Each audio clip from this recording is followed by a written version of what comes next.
The 1965 war epic Battle of the Bulge is one of the more controversial entries in Hollywood's long history of World War II films.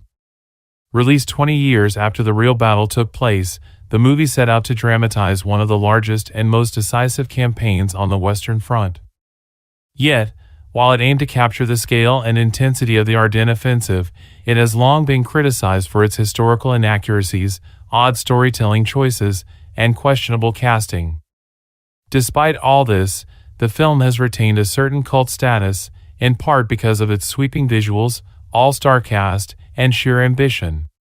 In this review, we'll look at what the movie tried to achieve, where it fell short, and why it still matters within the larger landscape of World War II cinema. When Battle of the Bulge was released in December 1965, audiences were living through a period of both nostalgia and skepticism about World War II.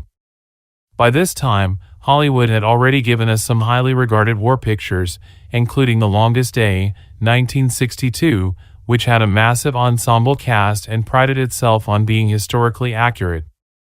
Battle of the Bulge was marketed in a similar way, promising an epic retelling of the famous 1944 to 1945 campaign that nearly split the Allied armies in two. The real Battle of the Bulge was Adolf Hitler's last great offensive in the West, launched in December 1944. German forces smashed into the Ardennes region of Belgium and Luxembourg, hoping to capture Antwerp and force a negotiated peace.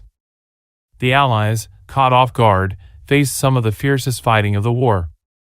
American troops, often cold, outnumbered, and undersupplied, held firm in key places such as Bastogne until reinforcements could arrive. Ultimately, the German advance was halted, and the battle became a major Allied victory. This is rich material for a movie. Yet the 1965 film takes considerable liberties with the story. The movie opens with a somber narration warning that World War II is not over. From there, we meet the two central figures, Colonel Martin Hessler, Robert Shaw, a fictional German panzer commander, and Lieutenant Colonel Daniel Kiley, Henry Fonda, an American intelligence officer. The narrative sets up a classic cat-and-mouse scenario. Hessler is the ruthless tactician pushing the German armored advance, while Kiley is the skeptical, world-weary American determined to uncover and stop the plan. Around these two characters, the film weaves several subplots. There's a group of American tankers led by Sergeant Guffey, Telly Savalas, who provides comic relief and drama in equal measure. There's also the story of German soldiers infiltrating Allied lines dressed as Americans, a nod to the real Operation Greif. We also see the perspective of young, inexperienced GIs and the civilian population caught in the middle. While these threads attempt to provide variety, the film remains dominated by Shaw and Fonda. Hessler is portrayed as a cold, professional soldier, a man respected even by his enemies. Kiley, meanwhile, is shown as the voice of reason ignored by higher command until it's nearly too late. Their rivalry is not based on personal encounters so much as a clash of wills and ideologies. The film assembled a strong roster of actors, many of whom were familiar to audiences of the 1960s. Henry Fonda, then in his 60s, brought gravitas to the role of Kiley. While his age made him an unusual choice to play a field intelligence officer, his calm authority and steady presence gave the character credibility. He essentially plays the conscience of the film, warning about the dangers of underestimating the Germans. Robert Shaw, later famous as Quint in Jaws, is perhaps the most memorable figure in the movie. His Colonel Hessler is both charismatic and chilling, embodying the relentless German drive to win at any cost. Shaw manages to bring nuance to a role that could easily have been one note, showing both arrogance and vulnerability. Other cast members include Robert Ryan as General Gray, the skeptical American commander, Dana Andrews as Colonel Pritchard, and Charles Bronson as Major Wolensky.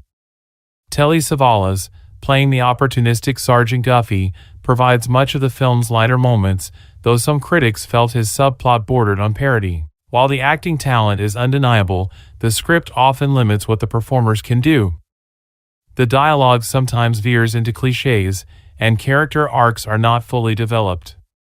Still, the actors manage to elevate the material, keeping the audience engaged. One of the main criticisms leveled at Battle of the Bulge is its cavalier attitude toward history.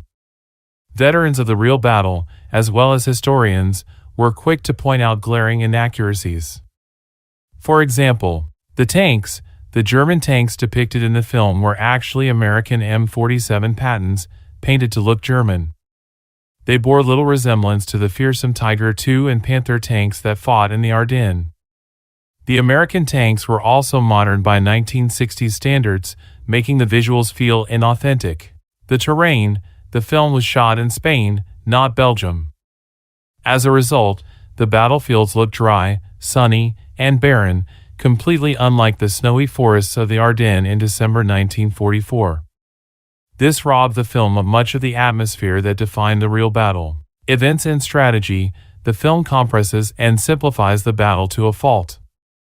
For example, the defense of Bastogne, one of the defining moments of the real battle, is barely mentioned. Instead, the story emphasizes tank clashes on open plains, which were not representative of the actual campaign. Operation Greif, while the movie includes a subplot about Germans infiltrating American lines in disguise, it exaggerates the scale of this operation. In reality, it was a small and ultimately minor episode. These liberties frustrated many veterans who felt the film dishonored their sacrifices. General Dwight D. Eisenhower himself reportedly criticized the movie for its inaccuracies. Compared to The Longest Day, which took pains to be authentic, Battle of the Bulge comes across more as a Hollywood spectacle than a faithful retelling. The movie was directed by Ken Anakin, a British filmmaker with experience in large-scale productions. The film's production values were undeniably impressive for the time. The use of 70mm Ultra Panavision gave the battle scenes a sweeping, epic quality. The wide shots of tanks moving across plains remain visually striking, even if they are geographically inaccurate. The musical score by Benjamin Frankel adds to the grandeur, with a memorable theme that captures both the menace and the scale of the German offensive. The sound design, too, was ambitious, though some critics noted that the film's action sequences lacked realism compared to later war films. Editing and pacing, however, are mixed. At nearly 3 hours long, the film sometimes drags, with dialogue-heavy scenes that stall momentum. The action sequences, while large in scale, can feel repetitive, with long stretches of tanks maneuvering without much variation. Despite its flaws, the film does attempt to explore larger themes. At its core, it portrays the dangers of complacency. The Americans, convinced the war is nearly over, underestimate German resolve. Hessler represents the embodiment of this danger, a reminder that wars rarely end neatly and that overconfidence can be deadly. The movie also touches on the clash between professional soldiers and political realities. Hessler is depicted as a man fighting a doomed battle, aware that Germany's resources are dwindling but determined to carry on. Kiley, on the other side, shows the importance of listening to intelligence and not ignoring inconvenient warnings. There is also a recurring motif of endurance, the ability to withstand hardship until reinforcements and time turn the tide. In that sense, the film captures something essential about the real battle, even if the details are wrong. Upon release, Battle of the Bulge received mixed reviews. Critics praised its scale and performances but were quick to note the historical liberties. Some audiences enjoyed it as a straightforward action epic, while veterans and historians were far less forgiving. The film was financially successful, though not on the level of The Longest Day. Over time, the film has developed a reputation as both a guilty pleasure and a cautionary tale. For war movie enthusiasts, it remains worth watching for its ambition, star power, and set pieces. For historians, it stands as an example of how Hollywood can distort real events in the name of entertainment. Later films and series, such as A Bridge Too Far, 1977, and Band of Brothers, 2001, would approach World War II with more accuracy and nuance, raising the bar for authenticity. In comparison, Battle of the Bulge feels dated. Yet it also paved the way for the large-scale war epics of the 1970s and beyond, proving there was an appetite for movies that tackled massive battles. Battle of the Bulge is a flawed but fascinating piece of cinema history. It set out to dramatize one of the most crucial battles of World War II but ended up creating more of a Hollywood fantasy than a faithful account. Its inaccuracies are glaring, its pacing uneven, and its depiction of the Ardennes almost unrecognizable. Yet, the film has moments of genuine power, carried by strong performances and striking visuals. For viewers today, the movie works best when approached not as a documentary, but as a 1960s war spectacle. It reflects the filmmaking conventions of its time, broad strokes, heroic archetypes, and sweeping panoramas. While it should never be mistaken for history, it can still entertain and provoke discussion about how we remember the past. In the end, Battle of the Bulge occupies a curious space in the canon of war films. It is neither a masterpiece nor a complete failure. Instead, it stands as a reminder of both the potential and the pitfalls of trying to bring history to the big screen. For that reason alone, it remains worth revisiting, warts and all.